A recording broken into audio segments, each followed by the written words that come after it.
प्रारब्ध इसलिए बड़े बड़े संतों को भोगना पड़ता है। रामकृष्ण परमहंस जी के कैंसर था, बड़े बड़े संतों के शरीर में देखा जाता है, तो बोला फिर कौन सा कर्म है जब रोग कष्ट विपद बड़े देखे जाते हैं। हम आपको सच्ची कहते हैं, हमारा जो मजाक उड़ाएगा, हमारी जो निंदा करेगा, हमें जो गाली देगा, वो हमारे पाप नष्ट करता है। मतलब इस बात को लोग समझ नहीं पा रहे हैं। जो हमारी अवहेलना करे, जो हमारा उपहास करे, जो हमारा तिरस्कार करे, जो हमारा अपमान करे, वो हमारे पाप को नष्ट करता है। यदि हम सहजात हो, तुम इतने मजबूत बनो कि कोई भी बुराई तुम्हारे हृदय में प्रवेश न करे, कोई भी तुम्हें बुरा न दिखाई दे, और तुम सब में भगवान को देखकर इस माया को विजय। भगवान कहते हैं, यदि कोई भयभीत होकर मेरी शरण में आ जाए, जैसे अपने प्राणों से प्यार किया जाता है, वैसे मैं उससे नहीं। आप खूब कमा रहे हो तो रुपया पैसा, तुम्हारे दोस्त होंगे, पत्नी प्यार करेगी, सब करेगी। संसार का स्वार्थ का संबंध है। भगवान तो कल असफल होने के लिए तैयार हो।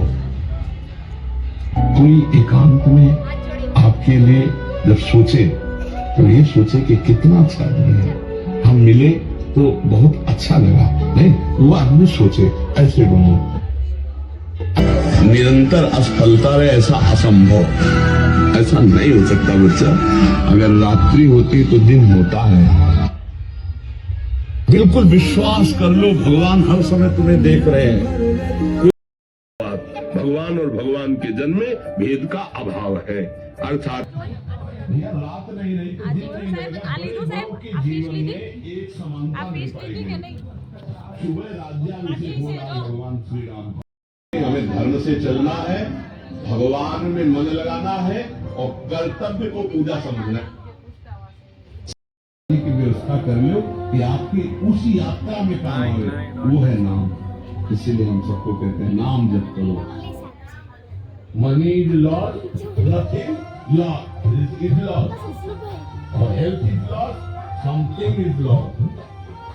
और करेक्ट बैलेंस भी ले जाएगा, कोई मित्र ले जाएगा, पत्नी भी ले जाएगी, कोई नहीं जाएगा।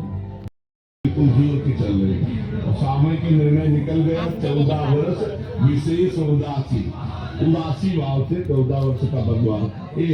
भगवान को हम लोग इंसान है, कब क्या कैसी परिस्थिति आएगी वो बदलती रहेगी। आप कई बार मान लो परास्त हो चुके, हार चुके, फेल हो चुके या असफल हो चुके व्यापार में, किसी भी विषय पे, तो निराशा में उदास मत होइए, फिर एक नया दुख लाइए, फिर नई उमंग लाइए। तो हम इसलिए होश दिलाते हैं कि यहाँ